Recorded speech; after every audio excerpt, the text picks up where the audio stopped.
Perkenalkan, nama saya Jihan Sumaya, Prodi S1 Farmasi, semester 5, kelas A. Di sini saya akan melakukan penelitian yang berjudul tentang formulasi obat sediaan tablet antara akar kuning dan akar merah pada penyakit diabetes mellitus tipe 2. Pertama, di mana bab pertama itu isinya pendahuluan, latar belakang dari penyakit diabetes. Indonesia memiliki sekitar 30.000 jenis tumbuhan dan 7.000 diantaranya memiliki khasiat sebagai obat. Sebanyak 2.500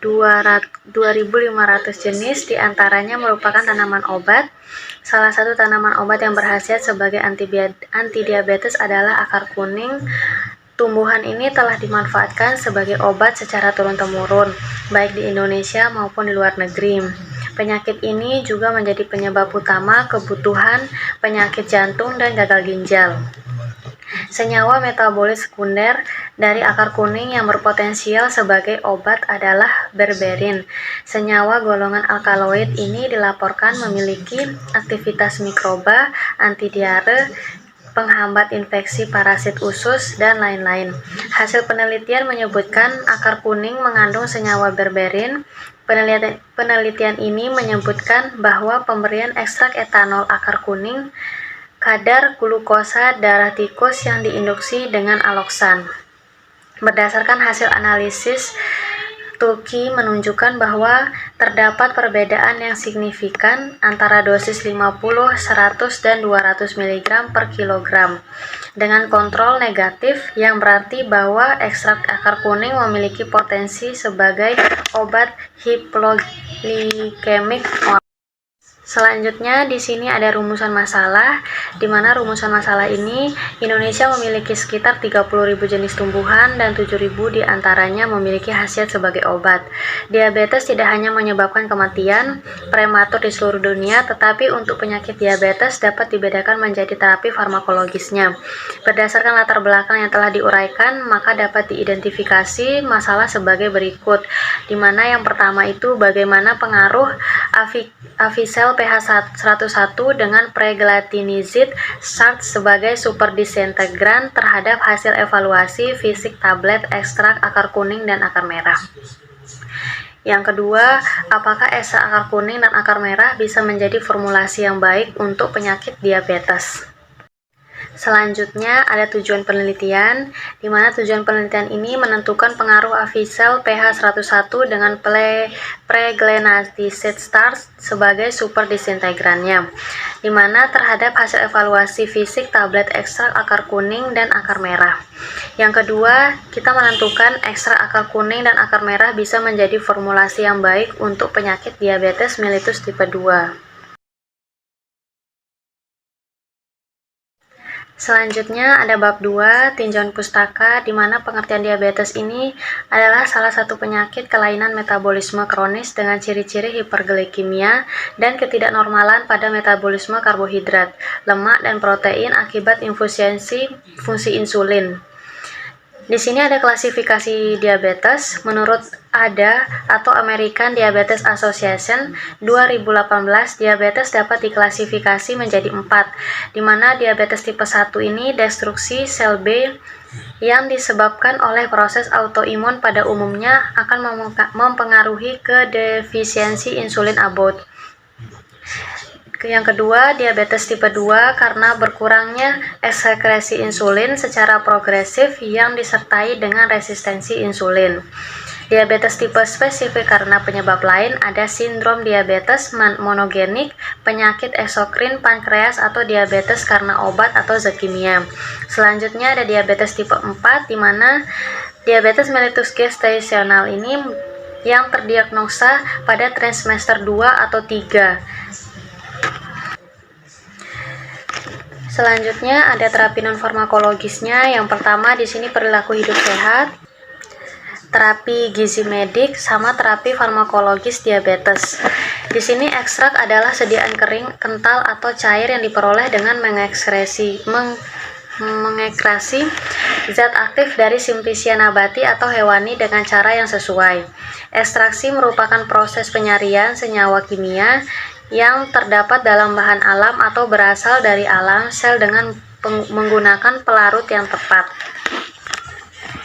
Nah, di sini ada pengertian tablet, di mana menurut Farmakope Indonesia edisi 4, tablet merupakan sediaan padat yang mengandung bahan obat dengan atau tanpa bahan pengisi, di mana sediaan ini dicetak dari serbuk, kering, kristal atau granulut, umumnya dengan penambatan bahan pembantu pada mesin yang sesuai dengan menggunakan ketekanan tinggi. Di sini juga ada kriteria tablet obat, di mana kriteria obat tradisional yang diterima oleh BPOM RI adalah menggunakan bahan berkhasiat dan bahan tambahan yang memenuhi persyaratan, di mana persyaratannya itu mutu, keamanan, dan kemanfaat khasiat. Tablet bahan alam harus memenuhi persyaratan kadar air, waktu hancur, keseragaman bobot, cemaran mikroba, aflatoksin, total, dan cemaran logam berat lainnya. Selanjutnya ada kerangka konsep. Kerangka konsep dalam penelitian ini ada variabel bebas, di mana variabel bebas ini ekstrak akar kuning dan akar merah diformulasikan sebagai sediaan tablet dengan variasi konsentrasi 50, 100, 200 mg per kilogram. Selanjutnya ada variabel terikat, di mana variabel terikat ini uji evaluasi tablet dan uji preformulasi sediaan tablet ekstrak akar kuning dan akar merah.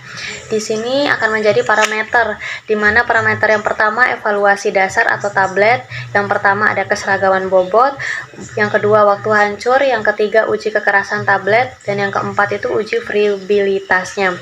Dan yang kedua ada uji preformulasi, di mana uji preformulasi ini ada 3. Yang pertama itu sudut diam, waktu alir, dan indeks tatnya.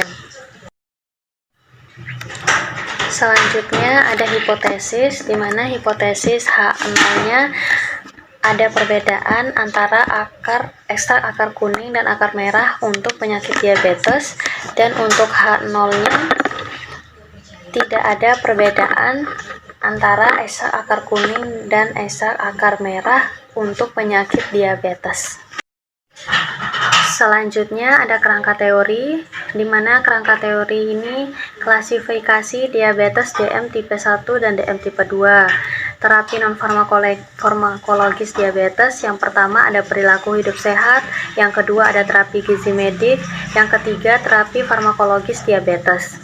Diabetes mellitus tipe 2 ini menguji evaluasi tablet, di mana yang pertama itu keseragaman bobot, yang kedua waktu hancur, yang ketiga uji kekerasan tablet, dan yang keempat uji friabilitas. Di mana uji evaluasi tablet ini ekstrak akar kuning di deskriptif tanamannya, kedua komponen bioaktifnya, dan manfaatnya.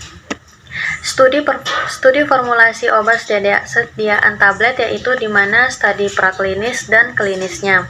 Kriteria tablet obat tradisional ada kadar air, waktu hancur, keseragaman bobot.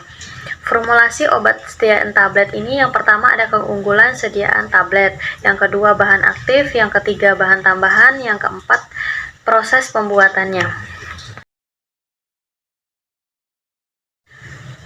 Selanjutnya ada bab 3, di mana metode penelitiannya yang kita gunakan adalah suatu cara untuk memperoleh kebenaran ilmu, pengetahuan, dan pemecahan suatu masalah pada dasarnya menggunakan metode ilmiah.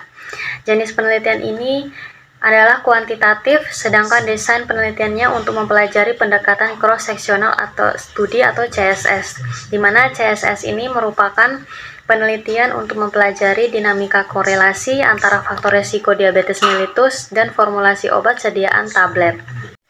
Selanjutnya ada populasi, di mana populasi adalah wilayah generalisasi yang terdiri atas objek atau subjek yang memiliki kualitas dan karakteristik tertentu yang ditetapkan oleh penelitian untuk dipelajari dan kemudian ditarik kesimpulannya.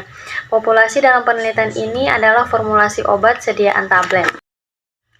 Selanjutnya ada variabel penelitian, di mana variabel ini suatu yang digunakan sebagai ciri, sifat, atau ukuran yang memiliki atau yang didapatkan oleh satuan penelitian tentang suatu konsep pengertian. Variabel independennya merupakan variabel yang mempengaruhi atau nilai menentukan variabel lain. Variabel yang digunakan dalam penelitian ini yaitu konsumsi karbohidrat, konsumsi serat, obesitas, formulasi obat. Untuk variabel dependen, adalah variabel yang dipengaruhi.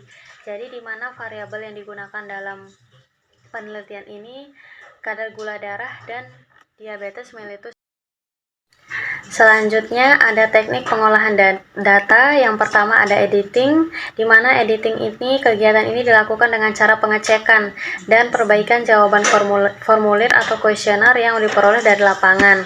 Yang kedua ada coding, di mana coding ini setelah semua kuesioner diedit atau disunting, selanjutnya dilakukan pengkodean atau coding, yakni mengubah data berbentuk kalimat atau huruf menjadi angka atau bilangan. Jadi di sini ada kayak variabel kadar gula darah, kategorinya tidak normal dan normal, kodenya 1 dan 2. Yang kedua ada contohnya variabel tingkat asupan karbohidrat, di mana kategorinya tuh sering atau jarang, kode yang diberikan 1 dan 2. Selanjutnya ada variabel obesitas, di mana kategorinya obesitas dan tidak obesitas, untuk kodenya 1 dan 2. Yang ketiga ada entry data, di mana entry data ini memasukkan data diperoleh menggunakan fasilitas komputer, yaitu dengan menggunakan program Microsoft Excel dan program pengolahan data SPSS. Yang keempat, cleaning, di mana cleaning ini setelah semua data dari setiap sumber data atau responden setelah dimasukkan perlu mengecek kembali untuk melihat kemungkinan adanya kesalahan kode, ketidakkelengkapan, kemudian dilakukan pembentukan atau koreksi.